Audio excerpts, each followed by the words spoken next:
आजचे आपले प्रमुख स्पॉन्सर्स आहेत पर्नोरिका इंडिया आणि आपल्यासोबत आहेत mister Prasanna Mohile, national head corporate affairs and executive board member Pernod Ricard India, who has over 4 decades of experience in public affairs and corporate communications across various industries. Sir तुमचं स्वागत. Welcome. आणि त्यांच्याशी संवाद साधायला येते आपल्या सगळ्यांची लाडकी कोकण हार्टेड गर्ल अंकिता वालावलकर.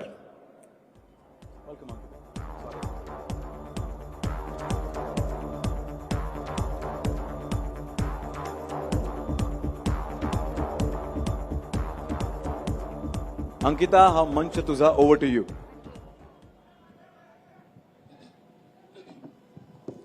नमस्कार. प्रत्येक प्रेरणादायी यशस्वी व्यक्तीच्या मागे एक कथा असते, संघर्षाची, मेहनतीची आणि स्वप्नांची. अशीच एक प्रेरणादायी व्यक्ती आज आपल्यासोबत आहे आणि आपण त्यांच्याकडूनच त्यांच्या या प्रवासाबद्दल जाणून घेणार आहोत. नमस्कार सर आणि खूप खूप स्वागत आहे तुमचं या मंचावरती. धन्यवाद. पर्नोरिका आणि Lokmat Maharashtrian of the year हे असोसिएशन बऱ्याच काळापासून आहे. काय सांगाल या प्रवासाबद्दल आणि लोकमत सोबत जोडल्या गेलेल्या आठवणींबद्दल? लोकमत सोबतचे आमचे आणि दरडा परिवारासोबतचे हे फार जुने संबंध आहेत. जवळपास 3 दशकाहून जास्त जुने संबंध आहेत. आणि जेव्हा महाराष्ट्रीयन ऑफ द इयर बरोबर पर्नोरिकाची सुरुवात झाली तर ते गेले 2015-16 पासनं आम्ही त्यांच्यासोबत आहोत. कारण महाराष्ट्रीयन ऑफ द इयर हा एक असा प्लॅटफॉर्म आहे जे वेगवेगळ्या कार्यक्षेत्रातनं आलेले लोकांना डेमोक्रेटिक प्रोसेस फॉलो करून ते अवॉर्ड्स दिले जातात. तर त्याच्यामुळे हा फार प्रतिष्ठित अवॉर्ड आहे आणि पर्नोरिकाला त्याच्यासोबत आज आम्ही जोडलो, त्याचा आम्हाला अभिमान आहे. नक्कीच, म्हणजे तुम्ही लोकमत कुटुंबाचा एक भाग आहात असं म्हणायला हरकत नाही. पण पर्नोरिका ही खरं तर फ्रेंच कंपनी आहे. ही भारतात कधी आली, कशी आली आणि आता वाटचाल कशी चालू आहे? पर्नोरिका ची वाटचाल, भारताची जी इकॉनॉमी आहे ते जेव्हा लिबरलायझेशनची सुरुवात झाली 30 वर्ष अगोदर, तेव्हा पर्नोरिकाची ही वाटचाल जी भारताच्या इकॉनॉमिक ग्रोथबरोबर आम्ही तिला जोडलं आणि एक लहानशी सुरुवात करून आज आम्ही भारतामध्ये जवळपास आमचे 24 प्लांट्स आहेत आणि आम्ही पुढे एक्सपॅन्डच करतो आहे.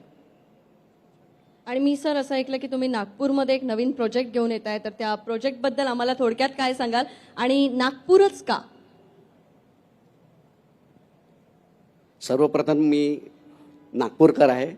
मी जरी महाराष्ट्रातला असलं तरी माझं जे हृदय आहे ते नागपूरसाठी धडकतं. आणि आपले महाराष्ट्राचे जे मुख्यमंत्री आहेत तेही नागपूरचेच आहेत. आणि जेव्हा या प्रोजेक्ट संदर्भात चर्चा झाली, आम्ही एशियाचा पहिला मॉल्ट मॅच्युरेशन फॅसिलिटी आम्ही नागपूरला घेऊन येतो आहे, ज्याच्यात जवळपास 90,000 शेतकऱ्यांना त्याचा फायदा होईल. कारण त्याचा जो बाय प्रोडक्ट आहे ते बार्ली आहे. तर ते जे प्रोक्युअर आम्ही त्यांच्याकडनं करू, जवळपास 6,000 ते 7,000 टन आम्हाला महिन्याला ते लागेल. त्याच्यासाठी खूप मोठी शेतजमीन आम्हाला लागते. तर जेव्हा ही पहिल्यांदा संकल्पना त्यांच्यासमोर आम्ही मांडली, ते नेहमीच शेतकऱ्यांच्यासाठी फार संवेदनशील राहिलेले आहेत. आणि नागपूरला हा प्रकल्प आणण्यासाठी मग माझी परत त्याच्यामागे खूप धावपळ सुरू झाली. कारण नागपूरला सोयाबीन आणि कॉटन हे 2च फक्त क्रॉप्स होते, बार्ली नव्हता. मग फ्रेंच इन्व्हेस्टर्सला कन्व्हिन्स करणं की ती इन्व्हेस्टमेंट नागपुरात का, याच्यासाठी पुष्कळ मेहनत करावी लागली. आणि आता त्यांना मी काय सांगणार, आम्हाला मित्रत्वामध्ये बरेचशे गोष्टी कराव्या लागतात. आणि म्हणजे मला फायनली असं सांगण्यात आलं, म्हणजे माननीय मुख्यमंत्र्यांनी तिथे नागपूरच्या जिल्हाधिकाऱ्यांना सांगितलं की याला म्हणजे प्रकल्प हा आला नाही तर तिथल्या बॉर्डरमध्ये त्याला एंट्री करू द्यायची नाही. तर त्यांच्या त्या शब्दाखातीर आम्ही तो प्रकल्प आणला. आता त्याचं कामही जोरात सुरू झालं. हा जर व्यवस्थित आला तर विदर्भामध्ये याच्यामुळे एक ॲग्रिकल्चर रिव्होल्यूशन येऊ शकतं. नक्कीच सर. आणि मला वाटतं आमच्या सिंधुदुर्ग जिल्ह्याचे पालकमंत्री नितेशजी राणे सर सुद्धा इथे आहेत. त्यांच्या वतीने मी तुम्हाला विनंती करेन की एखादा चांगला प्रोजेक्ट आमच्या कोकणात सुद्धा येऊ दे, आम्ही सहकार्य नक्कीच करू. आणि नक्कीच. महाराष्ट्रात तुम्ही आता बऱ्यापैकी गुंतवणूक केली आहे, तसंच देशातल्या इतर राज्यांमध्ये सुद्धा तुम्ही गुंतवणूक करताय. या गुंतवणुकीमुळे भारताच्या अर्थव्यवस्थेला किती फायदा होतोय? बघा, ही जी आमचा अल्कोबेर स्पेस आहे, जी आमची इंडस्ट्री आहे, ओव्हरऑल जवळपास 3.5 लाख ते 4 लाख कोटीपर्यंतचं महसूल हे टॅक्सच्या रूपात आम्ही देतो. त्यापैकी पर्नोरिका एकटाच जवळपास 28,000 कोटीचा महसूल देतो आणि जवळपास 42,000 कोटीचं कॉन्ट्रीब्युशन आमचं एक छोटंसं GDPला आहे. आणि जर एम्प्लॉयबिलिटीबद्दल बोलला तर ही इंडस्ट्री जवळपास 50 लाख जॉब्स क्रिएट करते. आणि पर्नोरिकाच्या प्रेझेन्समुळे जर मी इंड्यूस व्हॅल्यू इकॉनॉमी मॉडेल घेतलं तर जवळपास 9 लाख जॉब्स एकट्या पर्नोरिका आज कॉन्ट्रीब्यूट करते आहे, ज्याच्यापैकी 6 लाख हे ॲग्रिकल्चर सेक्टरमध्ये आहेत. फारच छान. आणि या मंचाच्या निमित्ताने मला एक गोष्ट सगळ्यांना सांगायला आवडेल की 5 वर्षापूर्वी मी सोशल मीडियावरती एक व्हिडिओ पोस्ट केला होता, ज्यामध्ये मुंबईमध्ये वन्य प्राण्यांसाठी काम करणारी संस्था आर्थिक अडचणीत आहे असं मी लोकांना सांगितलं होतं. आणि त्यासाठी मी लोकांना विनंती केली होती की सगळ्यांनी 10 रुपये 20 रुपये, रक्कम छोटी आहे पण जेवढे जास्त लोक यामध्ये कॉन्ट्रीब्यूट करतील तेवढे त्यांची आर्थिक अडचण दूर होण्यासाठी मदत होईल. आणि एकाच दिवसात त्यांना जेवढ्या रकमेची गरज होती ती पूर्ण रक्कम एका व्यक्तीकडनं त्या संस्थेच्या खात्यामध्ये जमा झाली होती. आणि ती व्यक्ती दुसरी तिसरी कोणी नसून प्रसन्न मोहिले सर होते. एकदा त्यांच्यासाठी जोरदार टाळ्या झाल्या पाहिजे. तर सर, कॉर्पोरेट कामासोबत तुम्ही अनेक सामाजिक उपक्रमांमध्ये असा सहभाग घेत असता.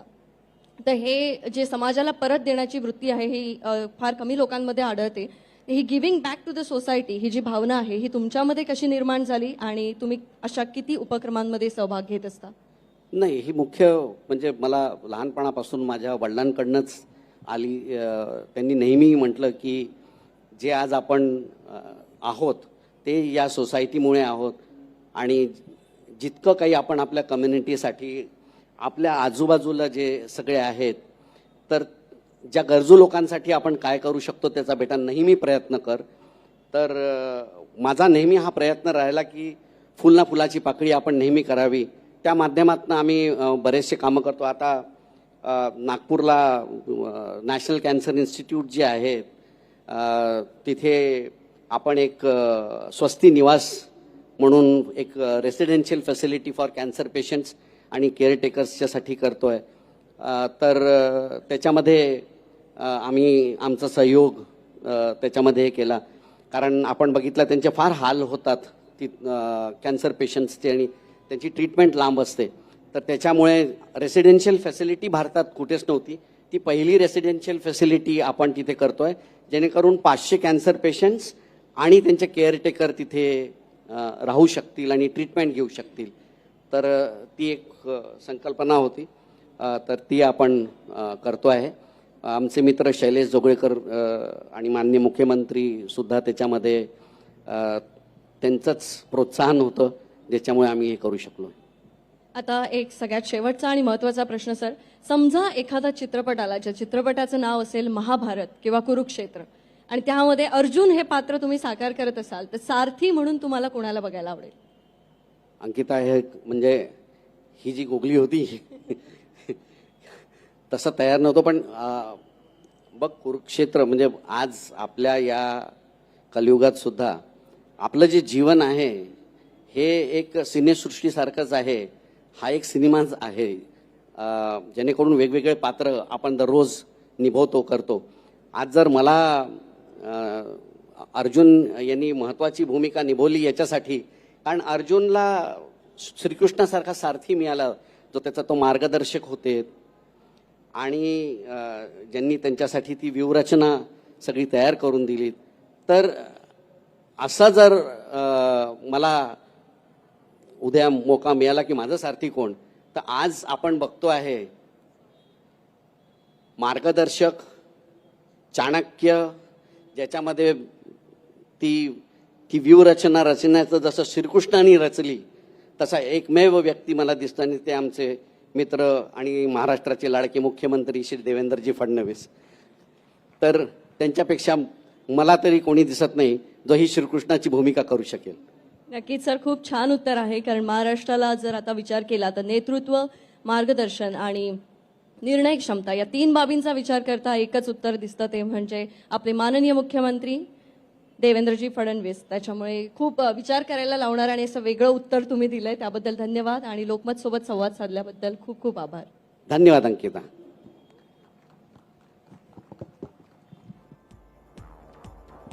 थँक्यू सो मच अंकिता, एवढं इंटरेस्टिंग कॉन्व्हर्सेशन. आणि प्रसन्न सर, मी तुम्हाला रिक्वेस्ट करेन मंचावर प्लीज थांबा पुढील स्पेशल अवॉर्डसाठी.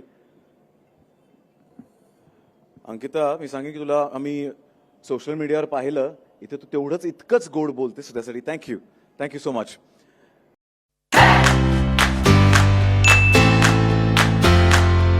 तर हे तुम्ही बघितलं ते सगळं आउटपुट होतं, पण त्याच्या आधीची तयारी कशी होती ती बघा. चलो लेट्स गो. झालं कोण? मागच्या सीटवर पहिल्यांदा बसलोय. अच्छा इथं लो वगैरे आहे ते आज कळलंय मला. अच्छा, हो का? मस्त वाटतं मागे.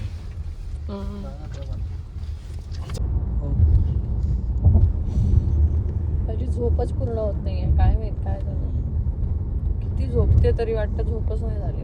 झोपलेच आज सकाळी. जिमला गेले? नाही, माझं पण आता राजसाहेबांसारखंच व्हायला लागलं. काही असं हे असलं की मला पण जाम प्रेशर येते. बापरे, दिसतोय काय आहे हो?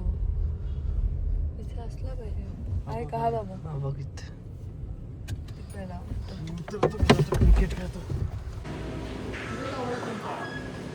अरे आज ते आवडतं ना लोक. मोठं आहे सगळं. हे फ्रूट आहे त्याचं तुला पॅशन फ्रूट नाही चांगलं असतं ते. पप्पानच सारखं थोडंसं नाही ग, वेगळं नाही. नंबर. वेगळं मी फर्स्ट टाइम बघतोय. वेगळं आणि भारी चांगले बसर्स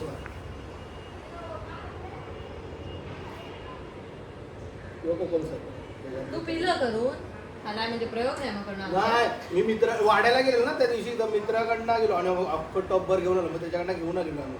आणि त्या दिवशी पण जरासं आंबट असतं, मग ते आपल्यावर आहे. गुळ साखर टाकून तेवढं कसं काय करायचं. बरं, बघूया तरी कसं लागतं. ज्यूस नाही पिऊ कसं दाखव. चांगलं लागतं मला, ते आवडलं. तो फॉरेनर एक फ्रूटचं हे दाखवत. बाहेर गावचंच आहे पण. हो बाहेरच अमेरिकेत सापडतो. अरे आता मी ज्याच्याकडे आपल्या इथं गेलो, कोकणात पण हे होतं, पण काही जण पिकवतात असं. अरे त्यांनी काय केलेलं माहितीये, असं भरपूर झाडं लावलेली आणि सगळी वेगवेगळी व्हरायटी आणि बाहेर गावून आणलेली सगळी झाडं होती त्याची. लिंबू एवढा, पपनीस एवढा, अरे भारी भारी झाडं होती. माहिती उत्पन्न काय नाही. मस्त आहे. ते काय माहिती नाही. आवडलं त्याला. आवडलं. आंबट पण असतं. हा आंबटच असतं ते फळ. आम्ही पण पहिल्यांदा पिताना बोलू कसं लागेल काय माहिती नाही. हिला नाही आवडलं. आवडलं. अरे आम्हाला पण पहिल्यांदा बोलू कसं लागेल काय माहिती नाही, पण आवडलं. आम्ही परत बात घेतलं. अंकिताला एक वेडिंग होतं, सकाळी आणि संध्याकाळी रिसेप्शन लुक होता आणि मध्ये जो वेळ होता त्या मधल्या वेळेत ती मला रेडी करण्यासाठी लालबागला येणार होती. म्हणून मी लालबागला पोचलो, रेडी झालो आणि त्यानंतर त्या इव्हेंटला गेलो. बाजूला घे, पुढं गरम आहे ते, माफ कर, ठेव. हे कुठे ठेवलेलं? कपड्या ह्याच्या बॉक्सवर ठेव. बॉक्सवर ठेवते जळेल. बॉक्सवर जळेल की कपड्यावर जळेल येडे. आम्ही आधीचे म्हणजे आईला काहीच नव्हतं नाही माहिती. नाही, आम्ही आधीचे शॉर्ट सगळे घेतले. नंतर मम्मीला फक्त सांगितलं यांचे जरा केस धू, शॅम्पू देतो तू केस धू. ती अशी अशी धुवायला लागली बस. बाकी तिला काही माहित नाही, तिला काहीच माहित नाही काय करते. म्हणून बघ ती अशी हे उचलताना वगैरे साडी बिडी. नाही तर तिला सांगितलं असतं तिने केलं नसतं. कॅमेऱ्यातच बघितलं. हा तिने कॅमेरातच बघितलं असतं आणि तिला वाचवली असती. असं डायरेक्ट असेल तर मग काय साडी नीट केली असती. हो, व्यवस्थित राहिली असते. असं हातच लावला असता फक्त डोक्याला. घेतला आणि मुसली होतात कॅमेरा बघितला की. ऍक्च्युली तेच होतं. खूपच कॅमेरा बघशील.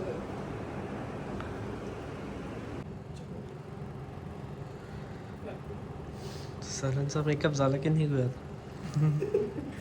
सर मोठो शानो, मेकअप ती करतच नाही, नॉर्मल करते. जागा तरी ठेव मेकअप करू. दाढी वाढून ठेवला सांगता. दाढी वाढवायला लागते. आता दाढी नाही वाढवली पाहिजे. लोक वहिनी पण कोंबडी विचारत सोडले. होती होळीला रंग कुठे लावू. सोडलेली कोंबडी वाटते. आणि आता काप केली ना दाढी बेकार एवढं घाल. अभि नाही कधी केलं लॉकडाऊन मध्ये मी केली. तर तोंड दाखवायला जागा नाही मिळणार मला.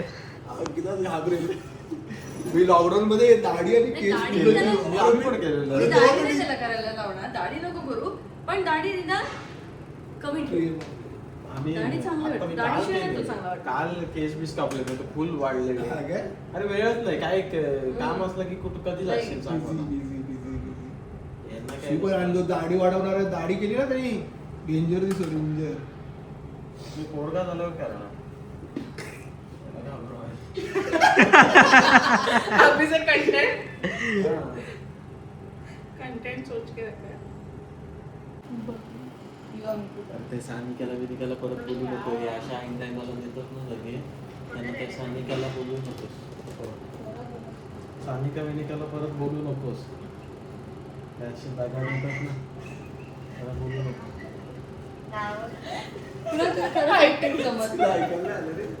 तर अशी होती आमची तयारी आणि अशी होती आमची धावपळ. कारण पनवेलवरनं लालबागला जाणं, तिथे रेडी होणं, त्यानंतर त्या इव्हेंटला जाणं, त्या इव्हेंटमध्ये एक इंटरव्ह्यू घेणं आणि तिथून येणं, हे सगळं करता करता आम्हाला रात्रीचे 2:30 वाजले परत पनवेलला पोचायला.